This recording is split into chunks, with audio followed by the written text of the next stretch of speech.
Khilafah, sebuah institusi pemerintahan Islam yang berjalan sejak zaman para sahabat hingga tahun 1924. Ia merupakan sebuah simbol keagungan peradaban Islam selama hampir 1.300 tahun. Setelah hampir seabad pasca keruntuhannya, kini ia kembali mencuat sebagai isu yang begitu hangat di tengah masyarakat. Belahan dunia timur dan barat membicarakannya, tak terkecuali di Indonesia.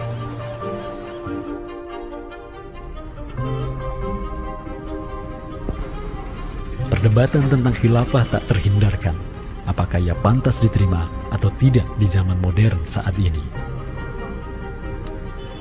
Kita tahu khilafah atau kehilafahan Islam itu di Nusantara bukan hal yang baru.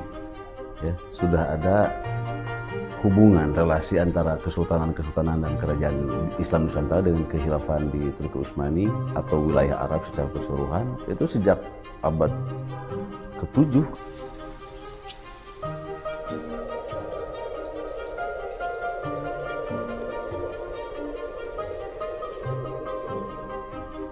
Sejarah khilafah yang panjang di pentas dunia telah memainkan debutnya di Nusantara.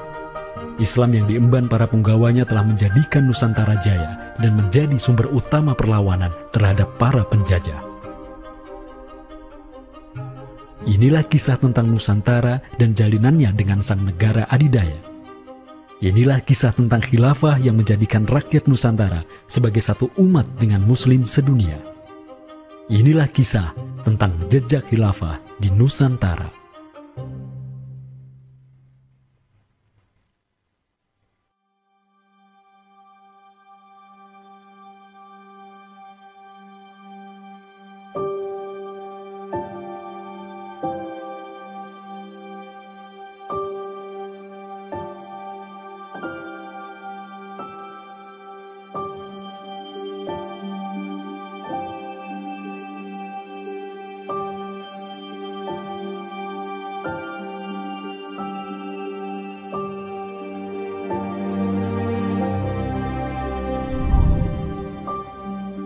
Senin, 12 Rabiul Awal tahun 11 Hijriah, bertepatan dengan tahun 632 Masehi. Seluruh langit dunia dirundung mendung. Semua orang di Madinah menundukkan wajahnya, kosong pandangan seraya bercucuran air mata. Di pagi itu, kabar duka menyeruak ke seluruh negeri. Rasulullah Sallallahu Alaihi Wasallam wafat. Pada saat Rasulullah SAW wafat, Abu Bakar itu berkhutbah. Abu Bakar mengatakan begini, Ya ayuhan nas, inna Muhammadan qad mata. Wala budda lihada dini man yakumu bihi. Kata Abu Bakar begitu. Wahai manusia, sesungguhnya Muhammad sudah wafat. Dan urusan agama ini harus ada yang mengurusnya.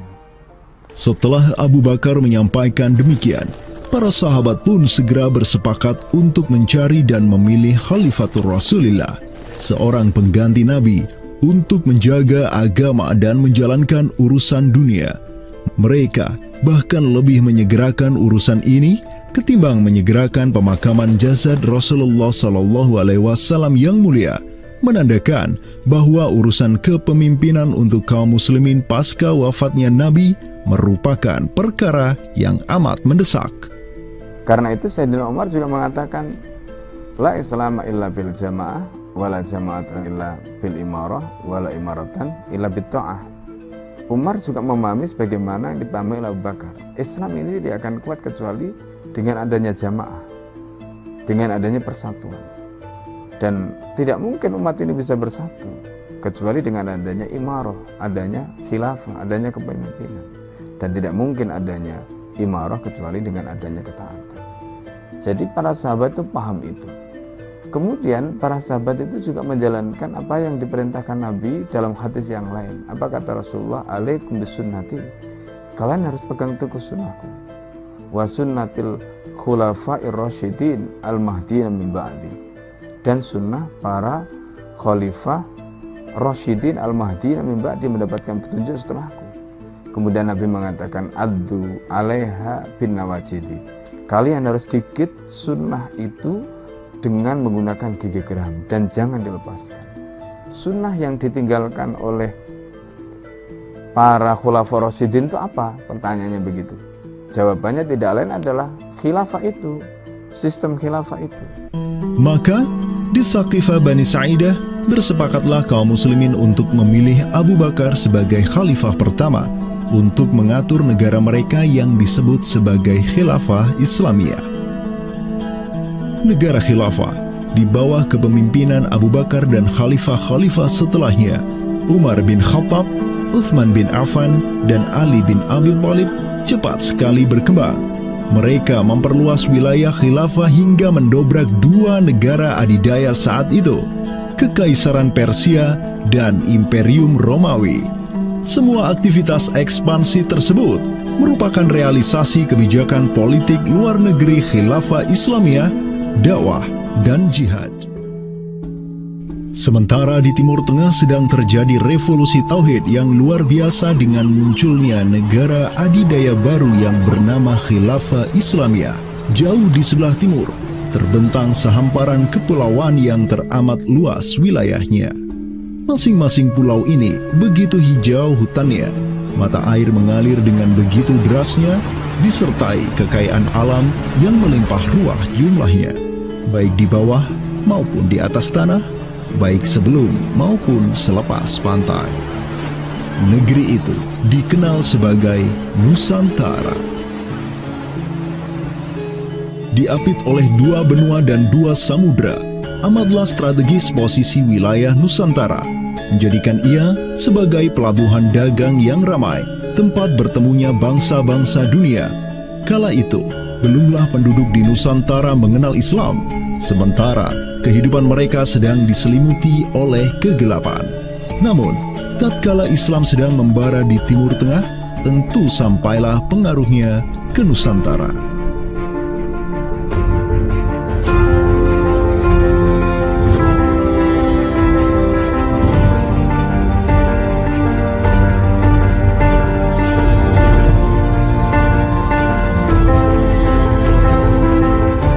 Saya ingin mengutip apa yang pernah dinyatakan oleh Buya Hamka ya di dalam buku beliau dari Perbendaharaan Lama, termasuk juga buku beliau yang judulnya Sejarah Umat Islam, yang beliau menyatakan bahwa sesungguhnya teori yang kita tahu bahwa Islam masuk ke Nusantara itu berasal dari Gujarat pada abad ke-12 sampai 15 Masehi, itu sebetulnya tidaklah tepat sepenuhnya. Karena apa? Karena Buya Hamka memiliki pandangan ataupun penjelasan terkait dengan kapan sesungguhnya Islam masuk ke Nusantara, ke Indonesia. Beliau menyatakan bahwa Islam masuk ke Nusantara itu jauh sebelum teori Gujarat.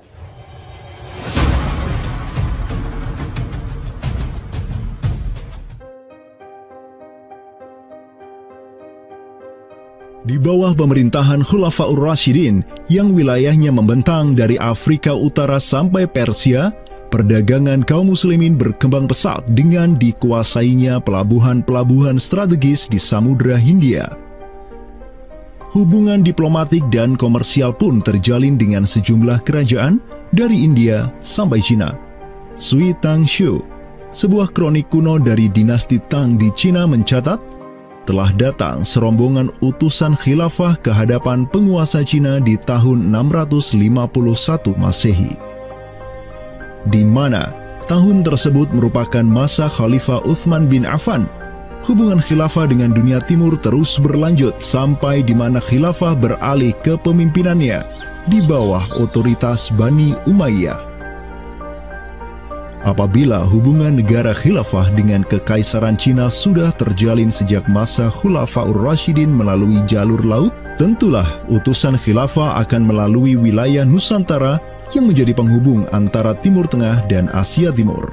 Dan di ujung paling barat wilayah Nusantara, terdapat pulau besar yang kala itu dikenal oleh bangsa Arab sebagai Sribuza, pelafalan mereka untuk menyebut kerajaan Sriwijaya. Pelabuhan-pelabuhan di kerajaan Sriwijaya senantiasa menjadi titik transit setiap kapal yang hendak melanjutkan perjalanannya. Tentu, penguasa Sriwijaya akan menyadari keberadaan pelayar-pelayar muslim yang singgah di wilayah kekuasaannya. fakta bahwa kerajaan Maharaja Indravarman di Sriwijaya itu ada komunikasi dengan Daulah Umayyah, mengirim surat 2 kali yang isi suratnya itu dari raja dengan 1000 gajah ya dan sebagainya, yang menunjukkan surat menyurat seabad itu yang menunjukkan ada hubungan kekhilafahan dengan Nusantara. Dan secara historis ya sangat logis ketika itu superpower dunia adalah khilafah. Surat yang dikirim oleh Maharaja Sri Indrawarman dari Sriwijaya tersebut dialamatkan ke Damaskus, ibu kota Khilafah Umayyah yang saat itu dipimpin oleh Khalifah Umar bin Abdul Aziz.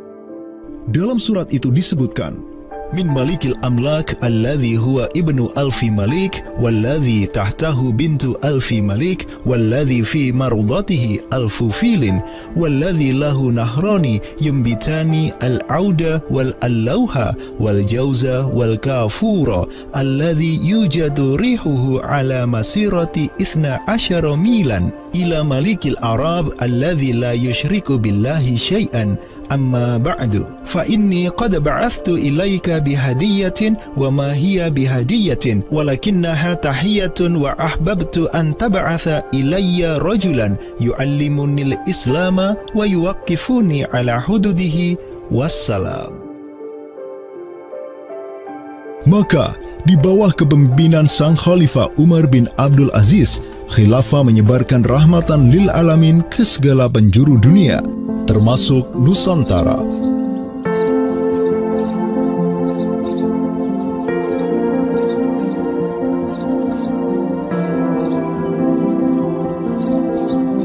Seperti sekarang Amerika atau Eropa kan ada hubungan dengan semua negara karena dominasi politik, ekonomi mereka, budayaan dan sebagainya. Saat itu penguasa dunia atau superpower adalah dunia Islam, institusi politiknya khilafah, maka sangat logis kalau ada relasi dengan berbagai semua negara.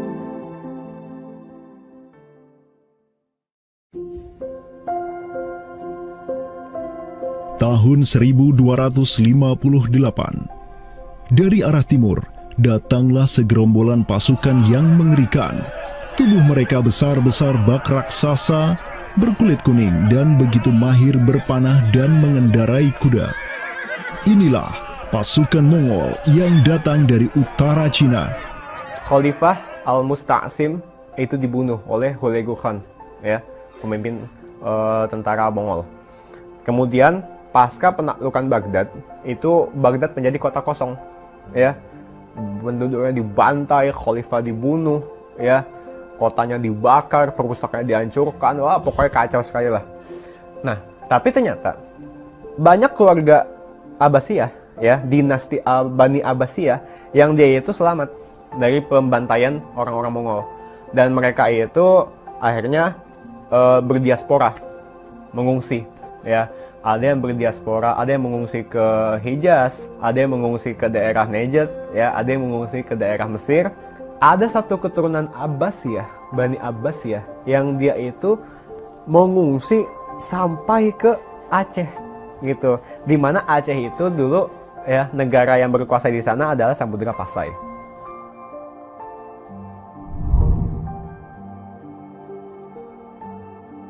Terdapat 3 orang Bani Abbasiyah yang diketahui dimakamkan di Aceh, yakni yang pertama Sodrul Akabir Abdullah bin Muhammad Al-Abbasi, keturunan Khalifah Al-Mustaunsir Billah. Kedua, istrinya Siti Rahiman binti Malikul Mu'azzam, dan ketiga, anaknya Sodrul Akabir Yusuf bin Abdullah Al-Abbasi. Mereka bertiga dimakamkan di kompleks yang sama.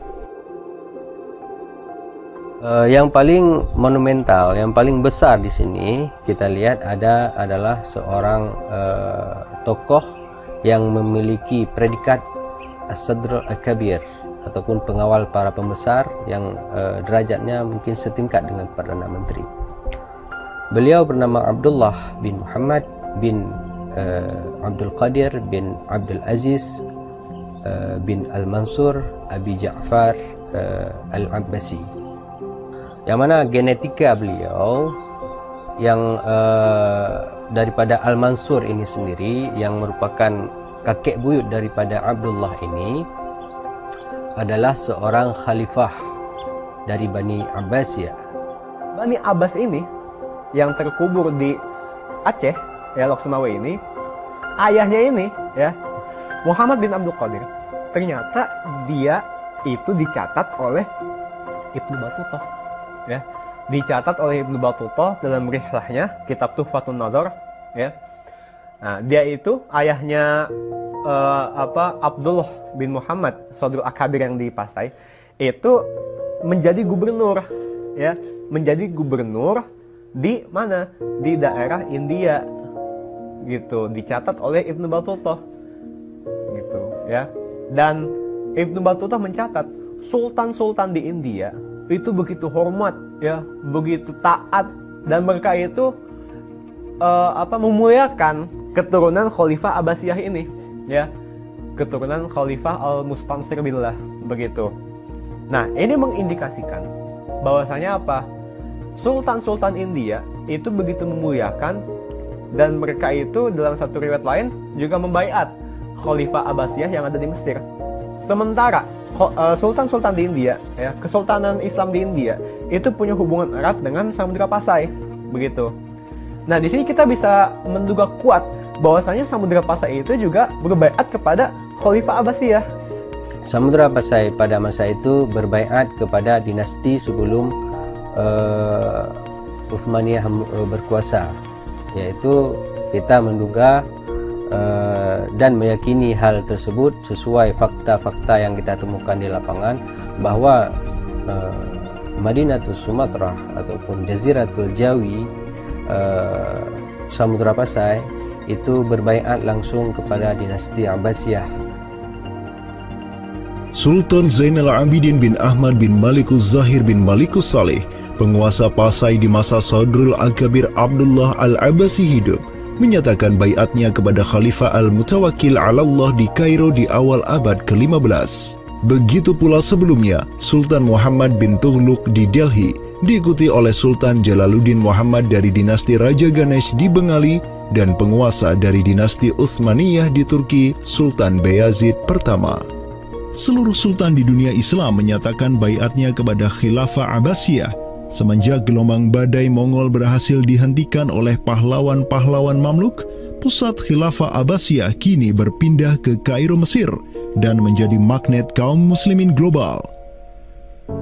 Dari pusat khilafah inilah dakwah Islam mulai bangkit kembali dan menggencarkan aktivitasnya dengan mengirim berbagai juru dakwah ke seluruh penjuru alam.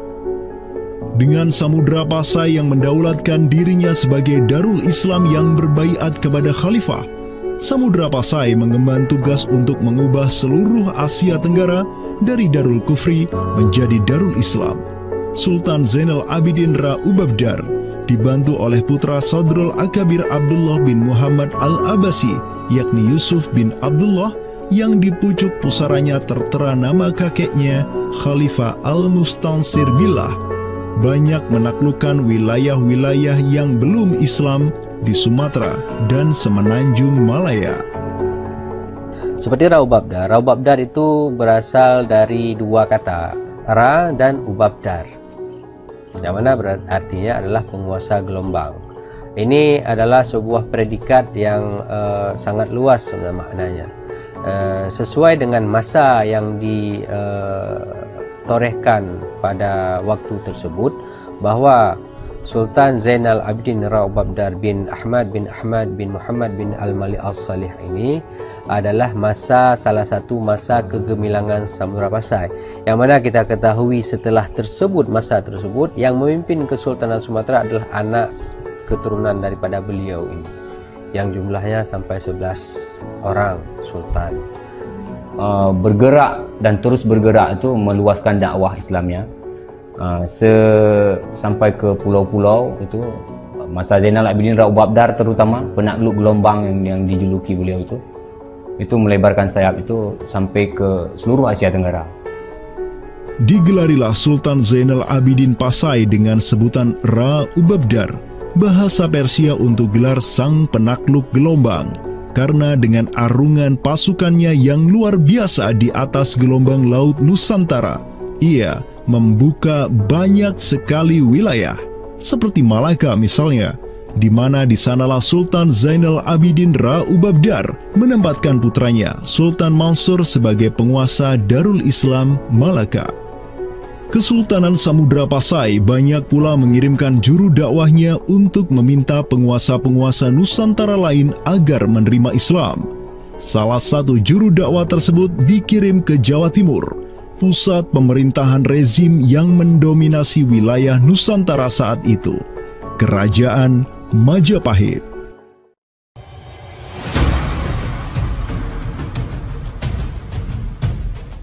Gresik, Jawa Timur. Di kota yang hanya berjarak 60 km dari Trowulan, ibu kota Kerajaan Majapahit, terbaring jasad mulia di atas pusara marmer yang begitu indah.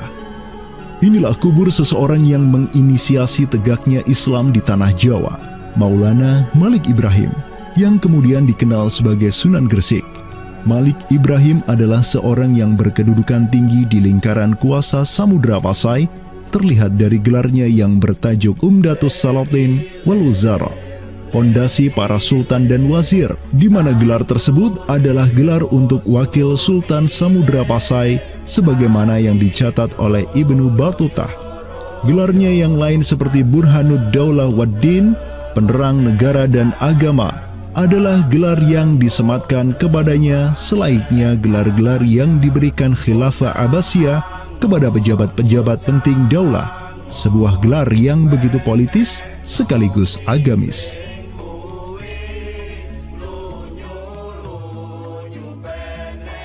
Maulana Malik Ibrahim dikirim oleh Pasai untuk mendakwahkan Islam kepada rakyat dan para penguasa Majapahit. Banyak orang-orang dari kesultanan ini, Kesultanan Samudra Pasai, yang itu berbaiat langsung ke khalifah, itu mengirim orang-orang atau orang-orang Pasai itu banyak bermigrasi ke daerah-daerah lain di Nusantara. Misalkan ya, kalau kita perhatikan makam tertua ya, salah satu makam tertua di Jawa yang sekarang terletak di Gresik, siapa orangnya ya? Pemilik makam ini itu adalah Maulana Malik Ibrahim. Maulana Malik Ibrahim ya, kalau kita perhatikan makamnya yang di Gresik itu sama persis gayanya dengan apa? Dengan makam-makam yang ada di Pasai, begitu. Nah, ini merupakan bukti bahwasanya Sunan Gresik itu pernah ada di Pasai ya, dan dia itu ya tahu sendiri lah ya, bahwasanya Maulana Malik Ibrahim yang kemudian dikenal juga sebagai Sunan Gresik itu merupakan salah satu dari Wali Songo. Bersama kakek, paman, keponakan, cucu cicit dan murid-murid pilihannya yang kemudian disebut Wali Songo, Maulana Malik Ibrahim berdakwah di Jawa dan menyebarkan Islam di kalangan penduduknya.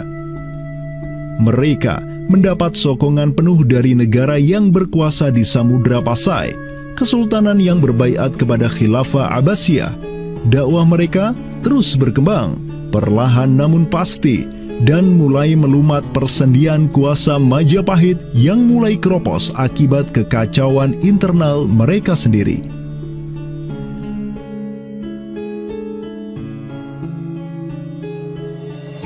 Para Wali Songo juga dihormati karena sebagian besar dari mereka menyandang status sebagai keturunan Nabi melalui jalur Husain bin Abi Thalib yang terus turun-temurun kepada Muhammad Sahib Marbal, turun lagi ke Alawi sampai ke Imam Jamaluddin Al-Husaini yang dikenal juga sebagai Syekh Maulana Jumadil Kubra, yang dari dialah para Wali Songo lahir sebagai anak-anaknya.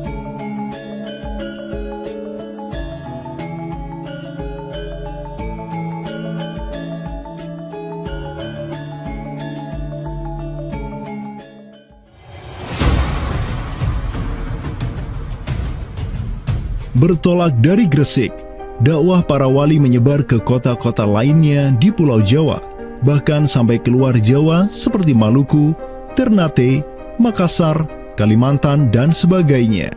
Selain kalangan rakyat, banyak pula pejabat-pejabat Majapahit yang tercerahkan dengan Islam dan sukarela mengucap syahadatain, seperti para adipati Majapahit di Palembang, Cirebon, Semarang, Pekalongan, Jipang sampai Mataram, Tak tanggung-tanggung, di antara mereka yang berislam bahkan merupakan sang putra mahkota Majapahit sendiri, Pangeran Jimbun alias Raden Patah, yang merupakan buah dari pernikahan Raja Brawijaya kelima dengan seorang putri Cina.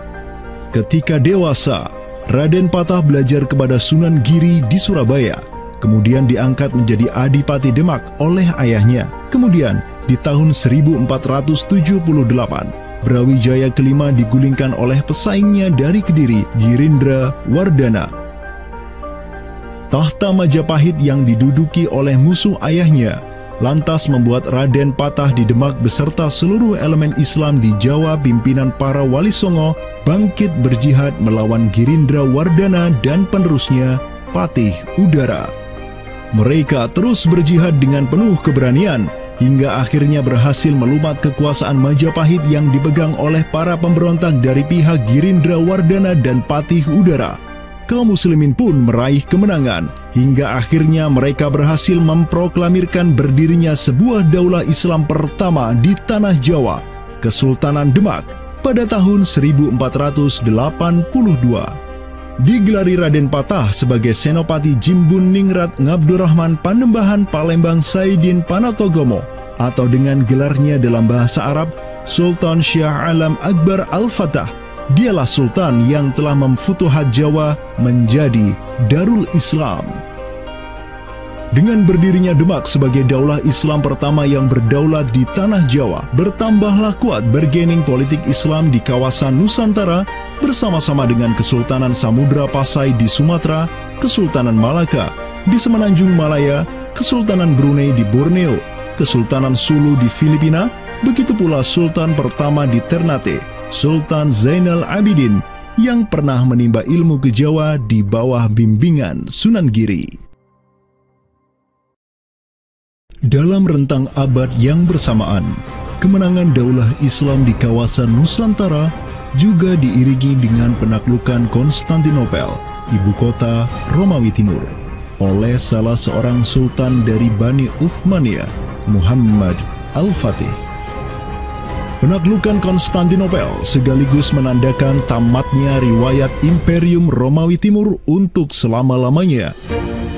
Penaklukan Konstantinopel pada tahun 1453 oleh Muhammad Al-Fatih, sang Sultanur Rum, merupakan realisasi dari janji yang telah terucap ratusan tahun sebelumnya oleh lisan mulia sang Sayyidul Mustafa, Rasulullah Muhammad Sallallahu Alaihi Wasallam.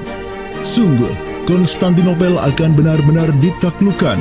Sebaik-baik pemimpin adalah pemimpin yang berhasil menaklukkan Konstantinopel, dan sebaik-baik pasukan adalah pasukan yang menyertainya.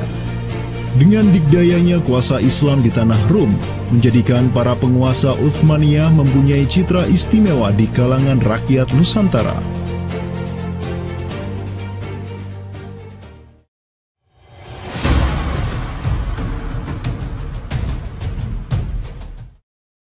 Namun demikian, dikala penaklukan demi penaklukan sedang digencarkan oleh tentara Islam mulai dari Rum sampai ke Nusantara, penaklukan yang sama juga digencarkan oleh tentara Kristen di ujung paling barat dunia Islam, Andalusia.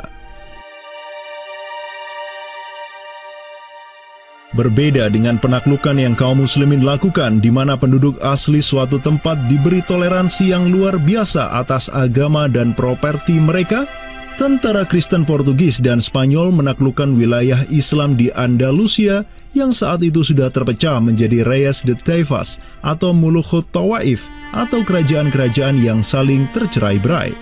1492, kekuasaan Islam terakhir di Andalusia, Granada, berhasil ditaklukkan oleh suami istri yang menjadi penguasa Spanyol, Fernando de Aragon dan Isabella de Castilla.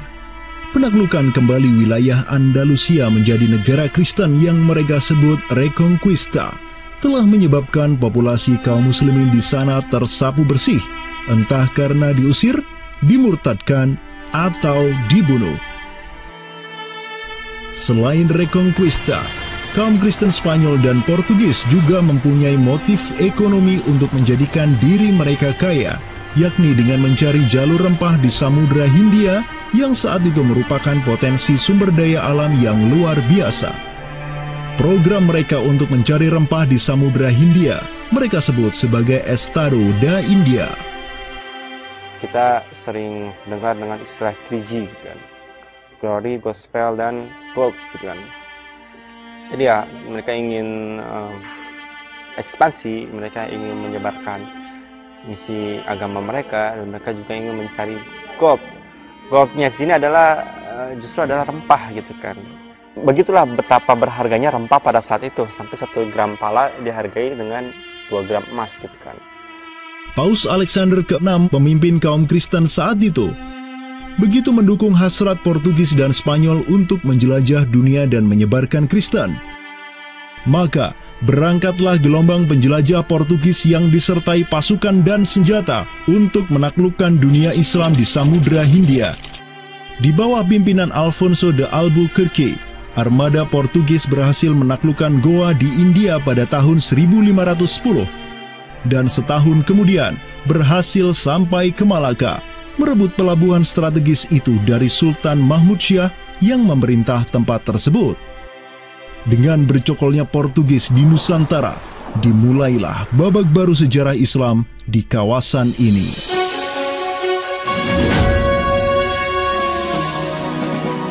Sementara di Nusantara tengah berlangsung gejolak dengan hadirnya Portugis yang berpusat di Malaka, cucu dari Sultan Muhammad Al-Fatih dari Bani Uthmaniyah, yakni Sultan Selim pertama, berhasil meluaskan pengaruh dan kekuasaannya di dunia Arab.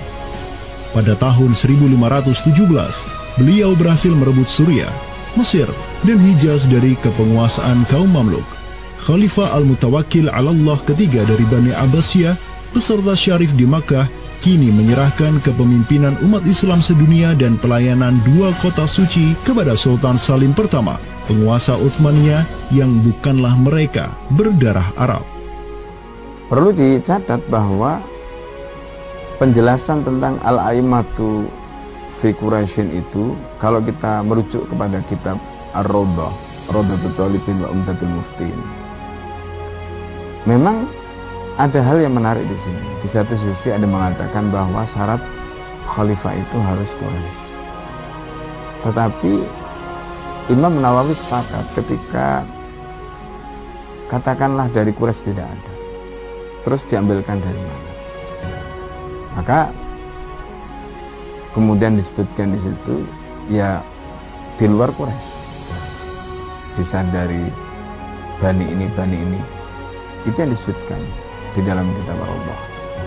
Karena itu sebenarnya syarat al-a'immah fi Quraisyin itu bukan syarat yang wajib, tetapi difahami di sini berdasarkan penjelasan yang diantaranya disebutkan dalam kitab Ar-Rawdah tadi, itu adalah merupakan syurut afdaliyah.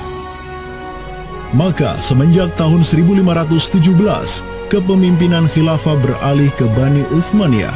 Selim pertama dan anak keturunannya kini didapuk sebagai Khalifatul Muslimin. Amirul Mukminin, Khadimul Haramain, Al-Ghazi fil Barraini wal Bahraini, Zilullah fil Alam, Padisyah wa Khilafat Penah.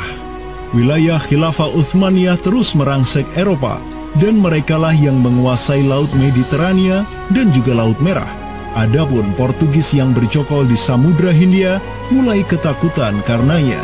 Karena dengan munculnya Khilafah Uthmaniyah sebagai negara Islam yang adidaya, solidaritas Muslim sedunia akan bangkit kembali karena memiliki perisai kuat di sisinya.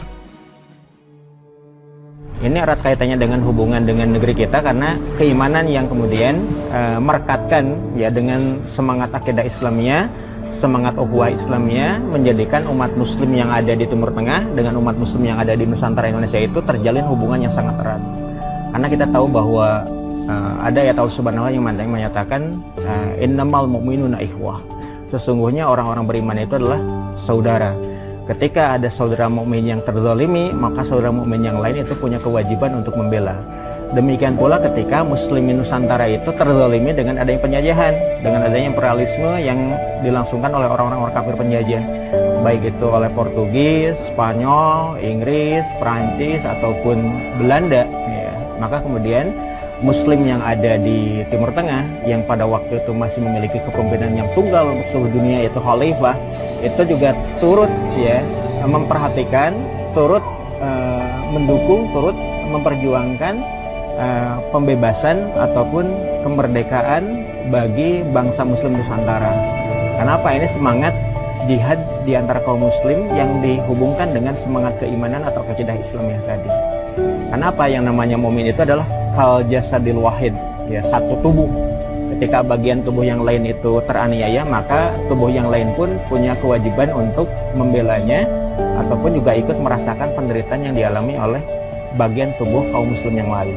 Semenjak Portugis berhasil menancapkan kukunya di India dan Malaka, tidak hanya dua wilayah tersebut yang ditimpa petaka, namun juga hampir seluruh kesultanan di Samudra Hindia dan Nusantara. Sultan dari Samudra Pasai kala itu, Zainal Abidin bin Mahmud bin Zainal Abidin Ra'ubabdar, yang mendaulatkan dirinya sebagai Al-Qaim tahta Amri Rabbil Alamin, orang yang berdiri di bawah perintah Tuhan semesta alam, mengirim surat kepada Portugis di Malaka untuk menggugat kelakuan mereka yang sangat merugikan kaum muslimin di kawasan. Namun apalah daya, Sultan Zainal Abidin yang ini kemudian dikenal sebagai penguasa terakhir Pasai, karena setelah ia wafat pada tahun 1517, bala tentara Portugis datang ke Pasai dan menaklukkan kesultanan Islam pertama di Nusantara itu dengan penuh tipu daya. Tak hanya Pasai yang berhasil ditiadakan, Portugis juga mampu menahan serangan pasukan Islam dari Demak sampai sultannya Patiunus bin Raden Patah syahid di Lumat Muntahan Meriam Portugis pada tahun 1521. Dengan diplomasinya yang culas, Portugis juga menjalin kerjasama dengan kerajaan Pajajaran di Jawa Barat pada tahun 1522. 2 tahun berikutnya, kota Blambangan, Panarukan dan Kediri yang masih menjadi basis kekuatan Hindu di Jawa menawarkan kerjasama dengan Portugis. Maka, Portugis banyak sekali mendapat aliansi sesama kafir yang berada di berbagai wilayah di Nusantara untuk bersatu padu menghantam kekuatan politik Islam yang baru tumbuh di Pulau Jawa. Bahkan di Maluku pun Portugis berhasil menancapkan kuasanya semenjak tahun 1536. Berkaca pada kelakuan Portugis yang memerangi umat Islam di Samudra Hindia dan Nusantara, Sultan Sulaiman Al-Qanuni, sang Khalifah Uthmaniyah yang berkuasa sejak tahun 1520, menyatakan peperangan terbuka kepada penguasa Portugis yang berkedudukan di Lisbon, Dom Sebastião. Telah dilaporkan kepada saya bahwa jamaah haji dan para pedagang muslim yang datang dari India melalui laut telah dianiaya. Jika engkau masih membangkang, maka dengan bantuan Allah yang Maha Agung, kami akan melakukan segala yang diperlukan untuk memulihkan ketertiban di negeri-negeri itu, dan tiada guna lagi bagi engkau untuk memprotesnya.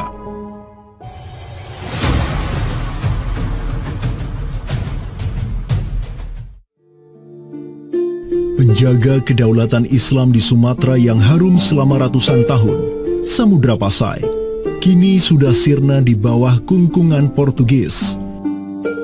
Namun, harapan kemenangan itu masih ada, karena tak lama setelah itu muncul kekuatan baru yang terbit di ujung utara Sumatera, Kesultanan Aceh. Kita mengetahui bahwa Sultan Aceh yang pertama adalah Sultan Ali Mughayat Shah. Ya, beliau wafat tahun 1530.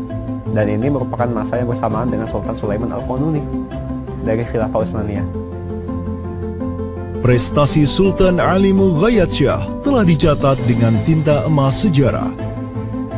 Kegemilangan Sultan Aceh pertama itulah yang direkam Syekh Ahmad Zainuddin Asy-Syafi'i Al-Malibari, yang merupakan murid dari ulama tersohor Ibnu Hajar Al-Haytami. Dalam kitabnya Tuhfatul Mujahidin fi Ba'di Akhbaril Burtukaliyin, Syekh Zainuddin Asy-Syafi'i menulis, dan mereka Orang-orang Portugis, semoga Allah mengalahkan mereka, mendatangkan berbagai barang dari negeri-negeri yang jauh. Mereka menjadi ramai dan bertambah banyak di kawasan. Para penguasa berbagai pelabuhan menuruti kehendak mereka sehingga mereka sepenuhnya menguasai pelabuhan-pelabuhan tersebut. Pelayaran hanya dapat dilakukan dengan jaminan keamanan dari mereka. Perdagangan dan kapal-kapal mereka bertambah banyak dan sebaliknya. Perdagangan muslimin di luar kapal-kapal dan benteng-benteng yang mereka bangun makin merosot. Tiada seorang pun yang dapat merebut kota-kota pelabuhan itu selain Sultan yang mujahid, Ali Al-Ashi. Semoga Allah menerangkan kuburnya. Karena Sultan Ali Al-Ashi lah yang telah membuka Sumatera dan menjadikannya Darul Islam. Semoga Allah membalas kebaikannya untuk kaum muslim dengan sebaik-baik balasan.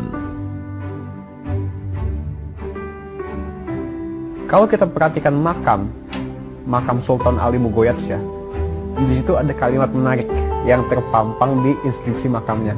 Al-Ghazi fil barri wal bahri yansuruhullah. Ya. Bahwasanya Sultan Ali Mugoyatsyah itu juga dikenal sebagai Al-Ghazi, ya, petarung fil barri wal bahri. Selama masa Sultan Alauddin Riayat Shah Al-Qahar, Aceh melancarkan serangan besar-besaran ke Malaka demi menghancurkan Portugis. Serangan-serangan itu dilaksanakan pada tahun 1537, 1564, dan 1568. Pada serangan yang ketiga di tahun 1568, armada raksasa berkekuatan 15.000 Ghazi Aceh, 400 Janissaris dari Khilafah Uthmaniyah, dan 200 meriam monster karya para ahli senjata Uthmaniyah berangkat ke Malaka yang dikomando langsung oleh Sultan Alauddin Riayat Shah Al-Qahar. Portugis yang bercokol di Malaka benar-benar kewalahan dan hancur berantakan ketika diserang bertubi-tubi oleh pasukan Aceh.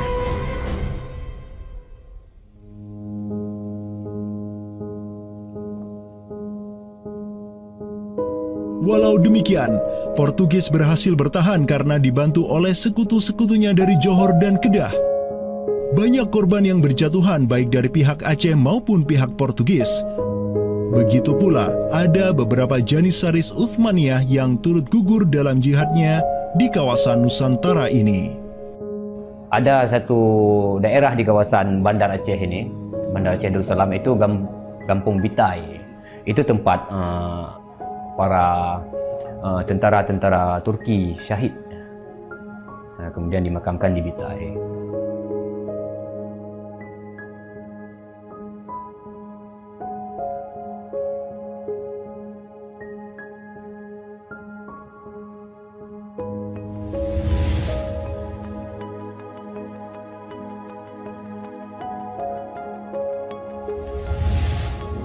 Mungkin kita melihat juga dari segi numismatik atau mata uangnya, banyak sekali dirham-dirham Turki Utsmani kita temukan di sini. Ini adalah Gampung Pande, sebuah rawa kumuh yang terletak di tepi pantai Kutaraja, Banda Aceh. Semenjak tahun 2006, tempat ini sudah dijadikan sebagai tempat pembuangan akhir untuk sampah dan tinja. Kemudian sempat pula ingin dibangun di atasnya instalasi pengolahan air limbah atau IPAL oleh Pemda setempat.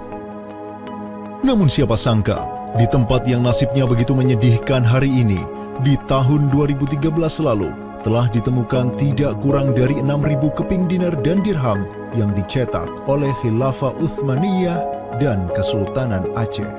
Dari Sultan Sulaiman Al-Qanuni kita temukan di sini. Kemudian Sultan Murad juga kita temukan di sini. Gampung Pande yang merupakan salah satu kawasan Islam tertua di Aceh, di mana di sanalah terdapat ribuan makam tokoh-tokoh penting Islam yang datang dari seluruh penjuru negeri. Dan beginilah nasibnya sekarang, terhinakan oleh orang-orang yang melupakan sejarah besarnya, tak tersentuh oleh peradaban modern yang durhaka kepada sejarah Islamnya. Walau demikian, kenangan tentang mereka takkan pernah hilang dan akan terus teringat oleh anak cucu kita.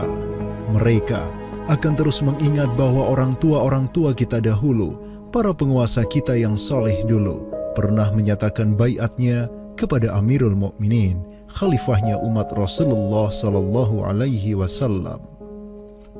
Inilah kubur orang yang dirahmati lagi diampuni. Dialah Al-Ghazi, sang petarung di jalan Tuhan semesta alam, penentang kaum kafir dan musyrikin, pecinta kaum fakir dan miskin, Sultan Alauddin Riayat Shah, naungan Allah di muka bumi, putra Sultan Ali Mughayat Shah. Semoga Allah menyiramkan rahmat ke atas pusaranya dan menjadikan surga tempat kediamannya.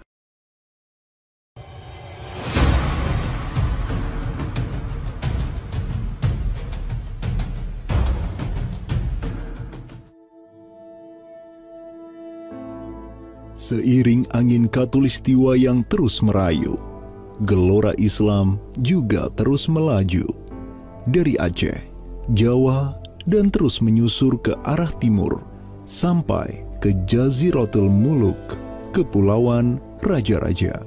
Di Maluku, yang juga dikenal sebagai Kepulauan Rempah-Rempah, ada begitu banyak raja yang berkuasa di masing-masing pulaunya. Namun, semenjak Zainal Abidin, penguasa Ternate yang masuk Islam dan belajar kepada Sunan Giri di Jawa, Ternate langsung memproklamirkan dirinya sebagai negara Islam. Langkah politis Sultan Ternate ini pun secara cepat diikuti oleh penguasa-penguasa lain di Maluku, sehingga negeri dengan ratusan pulau ini menjadi sebuah darul Islam. Tatkala Portugis menaklukkan Malaka, sang jenderal Portugis Alfonso de Albuquerque mengirim 3 kapal di bawah pimpinan Francisco de Serrao. Mereka berhasil mencapai Maluku, kemudian berbasis di Pulau Ambon, Banda, dan Seram. Saat itu, para penguasa Islam di Maluku terutama Ternate dan Tidore menyambut baik kedatangan Portugis. Namun seiring waktu berjalan, kemudahan fasilitas yang diberikan para penguasa Maluku membuat kaum Portugis lupa diri. Mereka secara masif memonopoli perdagangan rempah dan memurtadkan kaum muslim. Tatkala salah seorang penguasa Ternate, Sultan Hairun Jamil, mulai menggugat kelakuan lalim Portugis, Sultan Hairun pun dibunuh secara keji oleh gubernur Portugis di Maluku, Diego Lopes de Mesquita, pada Februari 1570. Pasca tragedi tersebut, tahta Kesultanan Ternate dipimpin Sultan Babullah Datuk Shah bin Hairun, seorang sultan yang segera menjadi ancaman mematikan bagi kedudukan Portugis di Maluku. Dengan pasukan laut raksasanya, Sultan Babullah menyerbu setiap benteng Portugis yang ada di Maluku. Segala kapal dan bala bantuan yang hendak dikirim untuk Portugis dari Goa dan Malaka diblokade oleh pasukan Babullah. Persenjataan kaum muslim Maluku pun cukup membuat Portugis gemetaran. Karena selain menggunakan panah, tombak, dan pedang, Sultan Babullah juga menggunakan meriam monster hasil buah tangan Janissaris Utsmaniyah.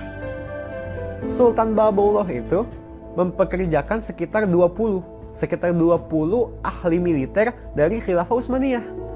Gitu. Nah, orang-orang Utsmaniyah ini ahli militer dan mereka itu ahli juga persenjataan. Pasukan-pasukan persenjataan itu diproduksi oleh orang-orang Utsmani ini dan mereka itu mengajarkan kepada orang-orang Maluku, pasukan Sultan Babullah, untuk membuat senjata. 20 orang Utsmaniyah ini merupakan sebuah tim ahli senjata yang menjadi bagian dari pasukan Khilafah Utsmaniyah yang dikirim Khalifah Selim II kepada Sultan Alauddin Riayat Shah Al-Qahar di Aceh. Dengan pengalaman yang mereka dapatkan setelah membantu Sultan Aceh berjihad melawan Portugis di Malaka, 20 Janissaris ini melanjutkan perjalanan mereka dari Aceh menuju Ternate.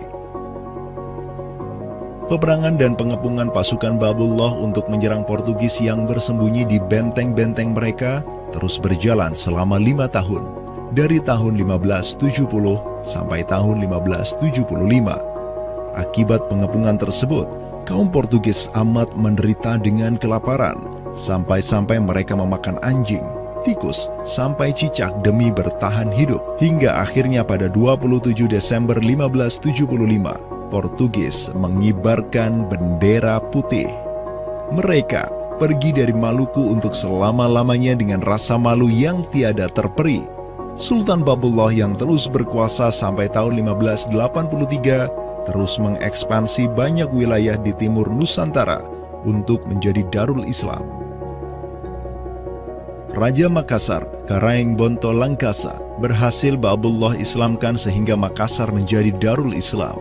Begitu pula dengan Luwuk, Banggai, Mindanao, Nusa Tenggara, Aru, Halmahera, Jailolo, Bacan, hingga Papua. Semuanya tunduk kepada Sultan Babullah sehingga ia dijuluki sebagai penguasa 92 pulau.